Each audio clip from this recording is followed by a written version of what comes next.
In our first reading, Isaiah challenges his people to do things that apparently they're not doing, otherwise he wouldn't bring it up. He says, "Thus says the Lord." So this is what God is telling them to do. It's also what God is telling us to do. So let's see how we're doing on Isaiah's checklist.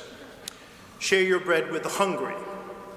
Well, we have God knows how many bread warriors in this place who every week, a number of them show up with bread.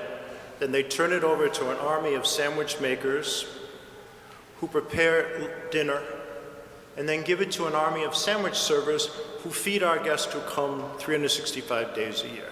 And we serve hot meals twice a week. So we're doing pretty good on that one. What else? Shelter the oppressed and the homeless.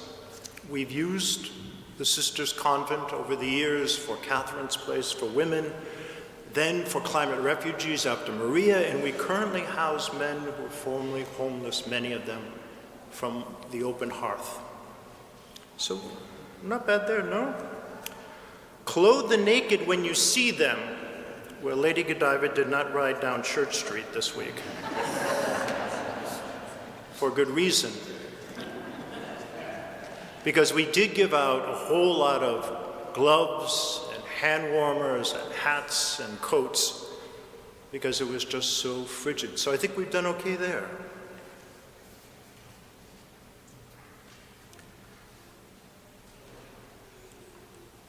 I don't think we're doing so well on the next one. And do not turn your back on your own.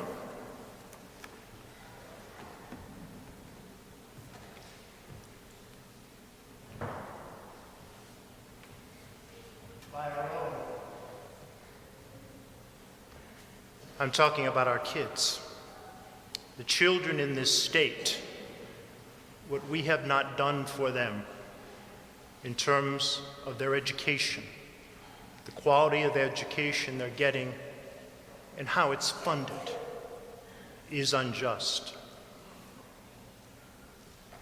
Kids in schools that are mostly white, which means more than 75% of the kids are white, get $713 million more than kids where 75% of the kids are Black, Indigenous, or people of color. And diverse communities where somewhere between 25 and 75% of the kids fall into that category, people of color. Now, there's some towns in that diverse category that you may not know about. Like Simsbury, 28% of the kids are people of color. Glastonbury, a third. West Hartford, 44%. We need to do more for our kids, but the problem is most of our funding for education has historically come from local tax. And some towns have the ability to provide amazing schools. But cities and some of the surrounding towns really struggle to provide a quality education for their children, to provide their teachers with the adequate resources. And we know this. We decided this back in 2016 when we passed an education funding plan to take this inequality and fix it over 12 years. So it would be fully funded by 2028. The problem with that is 12 years is a generation of kids that we have shortchanged, some of them on their education. And that's unjust. And we need to do something about that. We belong to the Greater Hartford Interfaith Action Alliance, GIA. And one of GIA's priorities, 5 priorities for this legislative session, is to get passed a bill called HB 5003. What that bill does is says, fully fund it now. Give our kids the funding they need now to thrive. Because if our kids needed it before, after the pandemic, so many of these kids have struggled. And let's be honest, challenges are not the same from town to town. In a town where you have one, maybe two parents that have college educated that can provide their kids with lots of resources, that make over $120,000 as a family income, those challenges are very different than families that are living, most of the kids are at the poverty line, where 25 to 30% of the kids are non-English speakers and need additional assistance, where a lot of the kids have learning challenges that they need support for. Those are not equal challenges. One requires more resources so that all of our kids thrive. Right now, we're putting a bushel basket by not funding our kids' education over their ability to thrive. These kids are just as bright and capable as any other kids, but they're not getting what they need. So what does this look like? I went up to the Capitol on Friday for the press conference when this bill was presented. And I was very happy to see the parent of one of the kids I baptized a couple of weeks ago, Liam Sweeney, was there on behalf of West Hartford, because he's part of the government, saying, "Father, why are you here?" I said, "I'm here to support 5003. He said, "That's why I'm here." And there were a lot of folks there from a lot of different churches. GIA has 50 faith communities in it. But there was this representative from the city of Bridgeport. And he talked about going to school 20 years ago. He said, "In my school, there was so much that was broken down. There was not a whole lot of updating. The bathrooms were broken. The cafeteria was a mess." He said, "I now represent that district. I went back to that school 20 years later. The only difference is there's more broken windows than there were before." He said, "But I go down the road a mile to another town. That town has got schools, brand new athletic facility, brand new cafeteria, state-of-the-art classrooms. And in that classroom, you will find one teacher and 20 kids with a paraprofessional, maybe two, to help those kids who need a little extra help get what they need to thrive." Sister, you go back to my school with the broken windows, you got one teacher, 30 kids, most of the kids living at or near the poverty line. He said, "Those kids with the nice school, they deserve that nice school. They deserve the best. But so do my kids in Bridgeport."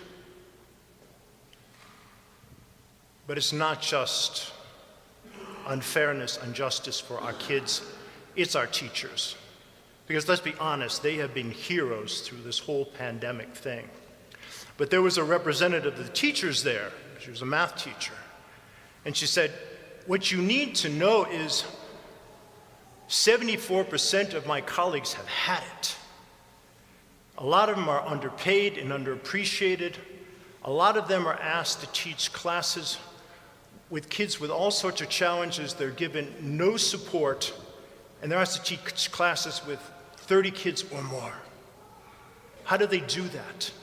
There's 100,000 open jobs in the state of Connecticut right now. She said, some of those are looking pretty good, and she said 74% of my teachers are looking at the door. The reality is, the situation is bad right now in a lot of these schools. If these good quality teachers don't get the support they need now, they may walk through that door and we don't get them back, and who's going to replace them? So what am I asking you to do? I'm asking you to ask your representative to support this bill. Because it's not just about these individual kids, it's about us. Because they are the leaders that need a 21st century quality education to solve the problems that, frankly, my generation either created or ignored. It's on them to have the creativity and the talent to solve them, but we need to give them the tools. The other thing is, economically for our state, if we're not educating our kids, that what happens is a company looks at Connecticut and they say, wow, where's the workforce? Where are the people that have these skills? Nah, it doesn't look like it's going to work. I'm not going to relocate in this city. Look at how they do with their kids. And you know what else may happen? If there's not the right workforce, a lot of our companies here may say the same thing. Yeah, we need to move to Boston. We've heard that before. The reality is, in our state, 50% of the kids are white. 50% of the kids in the school system are not. And it falls on the second group, a lot of the funding inequity. And we need to fix that and fix that now. So I'm asking you to contact your representative and ask them to support Bill 5003 and say, I'm a Catholic. This is important for me. Our children are important to me, all of our children. And if they say, well, I'm not sure, then this is what you tell them. A budget is a moral document where we list our priorities and what is more important than the future of our children and the future of our state, Senator. Let's go back to our friend Isaiah to see what happens if we do this. Isaiah says, if you remove from your midst oppression and satisfy the afflicted, if you remove the oppression of this unequal system, if you take care of our kids, you lift the bushel basket so their light shines, if you unshackle our teachers, what will happen is then light shall rise for you in the darkness, and the gloom shall become for you like midday.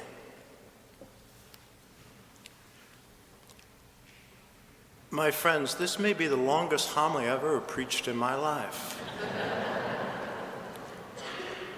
It also may be the most important.